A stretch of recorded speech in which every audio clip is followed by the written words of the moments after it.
신약성경 요한복음 10장 11절에서 18절입니다. 주님은 자신을 선한 목자라고 말씀하셨습니다. 양떼를 돌보지 않고 한 사람이 눈을 뜬 것에 대해서 전혀 기뻐하지 아니하며 오로지 이 안식일 날에 왜 이 사람을 눈뜨게 했느냐라고 트집을 잡고 있는 바리새인과 당시의 유대인들, 그들은 백성들의 선생을 자처했지만 그들은 악한 목자였습니다. 예수 그리스도는 그러나 선한 목자입니다. 그분은 양을 위해서 생명을 버리신 분입니다. 그럼 싹꾼은 뭘까요? 이 싹꾼이라고 하는 말은 본래 나쁜 말은 아닙니다. 우리가 회사에 나가서 월급 받고 일하는 거, 누구에게 고용되어서 수고비를 받는 거, 이 품삯을 받는 모든 사람들은 다 싹꾼입니다. 일한 만큼 받는 겁니다. 받은 만큼 일하는 것입니다. 그 이상은 책임지지 않습니다. 양떼에 대하여 책임지지 않습니다. 자기에게 맡겨진 일은 잘 하고 있으나 그러나 위험이 오게 되면 도망을 칩니다. 그러나 선한 목자는 양을 위해서 자기의 생명을 바칩니다. 선한 목자는 상처가 있습니다. 흔적이 있습니다. 희생의 증거가 있습니다. 싹꾼은 이 사람들은 강도처럼 악하진 않습니다. 그러나 그 양떼에게 자기 생명을 바칠 만큼 애정은 없습니다. 양을 짐승에게 뺏겼다고 해서 안타까워하지 않습니다. 그 직장을 그냥 그만두면 그만입니다. 싹꾼 목자는 악한 건 아닙니다. 그러나 진정으로 양떼를 위해서 생명을 걸거나 책임지는 없습니다. 여기서 선한 목자라고 할 때 이 선하다라고 하는 이 말은 단순히 도덕적으로 선한 것을 의미하는 것이 아니라 사랑한다, 그리고 책임진다라는 의미를 가지고 있습니다. 나는 선한 목자라. 선한 목자는 양들을 위해서 목숨을 버리거니와 자기 생명보다 양을 더 사랑합니다. 한 마리 한 마리에 자기의 모든 걸 겁니다. 11절에서 18절까지 우리 주님은 선한 목자는 양을 위해서 목숨을 버린다는 말씀을 4번이나 반복하고 있는 것입니다. 예수님에게 양을 위하여 죽을 의무가 있어서 그렇게 한 것이 아닙니다. 기억하십시오. 주님은 스스로 죽으신 겁니다. 오늘 18절에도 나와 있죠. 이를 내게서 빼앗는 자가 있는 것이 아니라, 여기서 이를이라는 말은 자신의 생명을 의미합니다. 내가 스스로 버리노라. 나는 버릴 권리도 있고 그리고 다시 얻을 권리도 있다 라고 말씀하셨습니다. 그리고 주님은 스스로 자신의 권세, 자신의 권리를 다 포기하고 자신의 모든 것을 양떼를 위해서 내려놓으신 겁니다. 뭘 기대해서 후일을 위해서 오늘 사랑하는 것이 아니라 조건 없이 일방적으로 사랑하는 것입니다. 나는 선한 목자라. 내가 양을 알고 양도 나를 안다라고 말씀합니다. 자, 14절, 15절의 말씀이죠. 우리 주님과 우리와의 관계는 서로 아는 관계입니다. 선한 목자는 양의 마음을 압니다. 양의 아픔을 압니다. 양의 연약함을 압니다. 양의 고민을 압니다. 그리고 그가 어떤 병에 걸렸는지, 어디가 약한지, 어떻게 그를 치료해야 될지 목자는 그걸 압니다. 또 한 마리 한 마리의 식성도 압니다.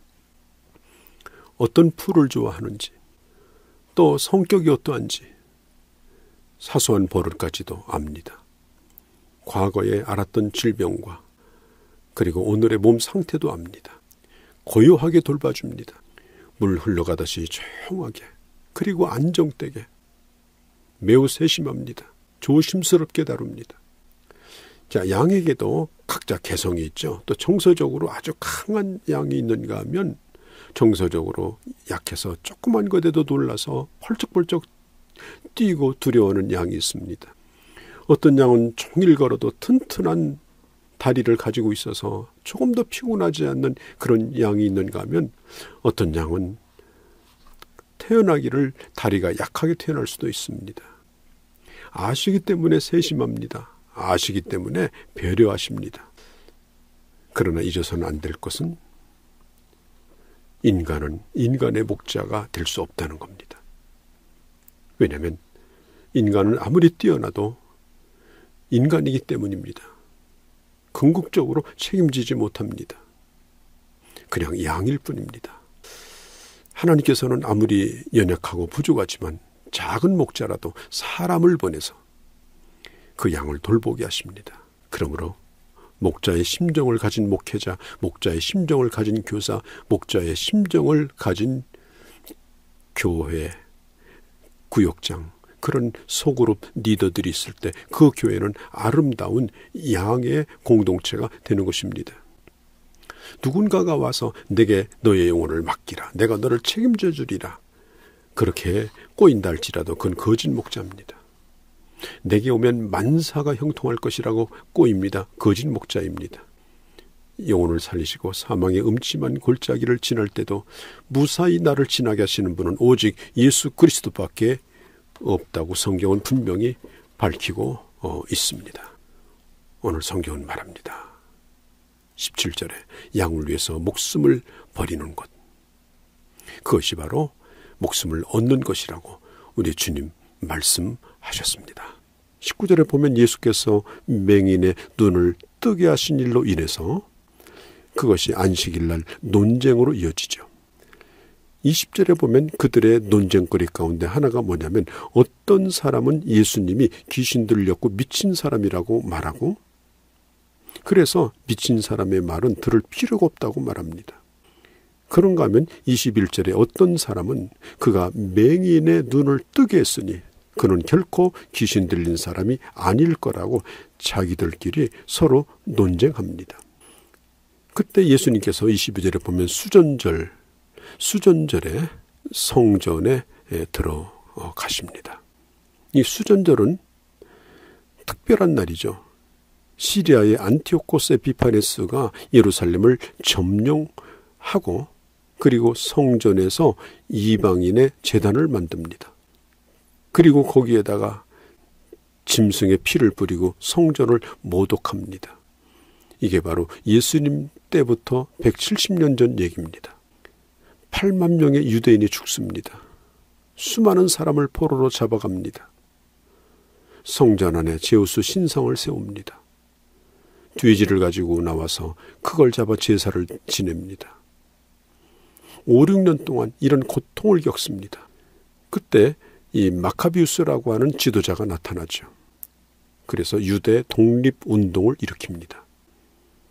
그래서 결국은 그들을 예루살렘에서 추방시킵니다.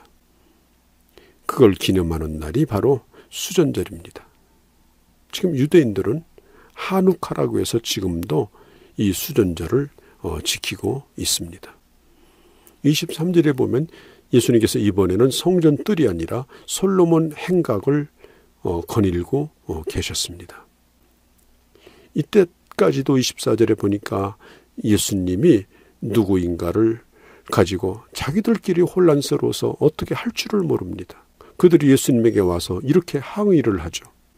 계속해서 우리를 이렇게 혼란스럽게 헷갈리게 하지 말고 정말 당신이 그리스도이면 그렇다고 그리스도라고 분명히 말해라.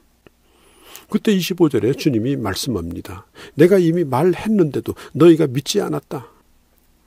예수님께서 내가 그리스도라고 직접 말씀은 하지 않으셨지만 주님이 행하신 표적이나 또 우리 10장에서 선한 목자의 비유를 통해서 주님은 자신이 그리스도임을 분명히 밝히셨습니다. 더 이상 우리의 마음을 혼란스럽게 하지 말라. 진짜 메시아라면 분명히 밝혀봐라. 예수님을 둘러싸고 예수님에게 그렇게 요청을 합니다. 이미 다 말씀하셨는데도, 이미 다 보여주셨는데도 26절에 주님 이렇게 말씀합니다. 너희는 내 양이 아니므로 믿지 않는다. 내가 부른 양이라면 너는 반드시 내 말을 믿을 것이다.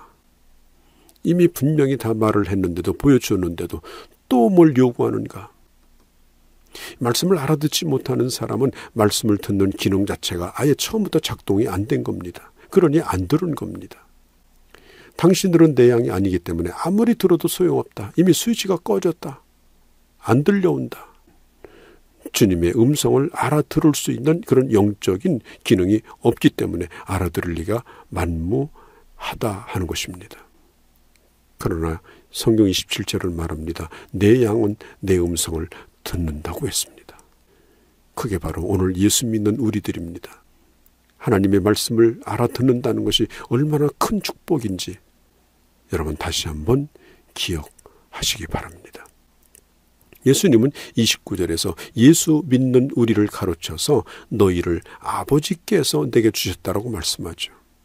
우리가 하나님에게 나가게 된 것은 성부 하나님께서 우리를 예수님에게로 인도해 주셔서 우리를 양우리에 들어가게 하셨기 때문입니다. 야, 저런 목자면 좋겠다, 나를 맡겨도 좋겠다 해서 내가 목자를 선택한 것이 아니라 주님이 나를 이끌어 주셨다라고 하는 것입니다. 그래서 성경은 말하죠. 아버지께서 내게 주신 자라고 말합니다. 하나님의 말씀을 알아들었다는 사실이 그래서 축복인 것이죠. 성령께서 우리의 귀를 열어주셔서 목자의 음성을 알아듣는 귀가 회복되게 하신 겁니다. 내가 저희에게 영생을 주노니. 인간의 육신적인 목숨이라고 하는 것은 아침의 안개입니다. 잠깐 맺혔다가 사라지는 이슬과 같습니다. 그렇지만 그런 인생은 산달지라도 예수를 믿는 자는 그 안에 영원한 생명이 있습니다. 그 생명을 가지고 우리는 주님과 함께 영원히 사는 겁니다. 영생이란 주님과 함께 영원히 사는 것을 의미합니다. 사람은 둘 중 하나에 속합니다. 예수 그리스도를 믿어서 구원을 얻은 자요, 안 믿어서 구원을 얻지 못하는 자입니다. 믿음이 더 센 사람만 구원받는 것이 아닙니다. 또 믿음이 약하다고 해서 구원 못 받는 것이 아닙니다. 그냥 믿으면 구원받습니다. 그래서 예수 믿는 모든 사람은 누구에게든지 당당하게 나는 영생을 얻었다라고 말할 수 있어야 합니다. 누구도 주님의 손에 있는 우리를 빼앗을 수가 없습니다. 28절에 말하죠. 내가 저에게 영생을 주노니 영원히 멸망치 아니할 터이요 내 손에서 빼앗을 자가 없다. 이 빼앗을 자가 없다는 이 말은 손을 비틀어서 빼앗는다는 뜻인데 그렇게 해도 빼앗기지 않습니다. 하나님은 실패하지 않습니다. 하나님은 신실하십니다. 우리의 생명을 지켜주십니다. 우리가 아무리 큰 고난 가운데 있을 때도 성도의 기도를 하나님은 들어주십니다. 일마다 때마다 간섭하여 주십니다. 우리를 안전케 하여 주십니다. 선한 목자 되신 주님은 양을 끝까지 책임지시는 강력한 목자이십니다. 만약 맹수가 와서 양을 노릴 때라 할지라도 양을 잃어버리고 힘없이 우는 그런 목자가 결코 아닙니다. 끝까지 책임져 줍니다. 저희를 내 손에서 빼앗을 수가 없다라고 말합니다. 영원히 멸망치 않는다라고 말씀하십니다. 선한 목자는 그 능력과 그 지혜와 그 사랑으로 양을 안전하게 보호하고 그리고 영원한 하나님의 나라, 영원한 하나님의 집, 그 집으로 마지막 인도하여 주시는 것입니다. 우리의 인생은 마지막 해피엔딩으로 끝나게 되는 것입니다. 예수 안에 있는 자가 가장 안전한 이유는 예수님과 그리고 성부와 또 성령 하나님의 절대적 보호를 받으며 우리가 살고 있기 때문입니다. 30절에 보면 아들과 아버지는 하나라고 말하죠.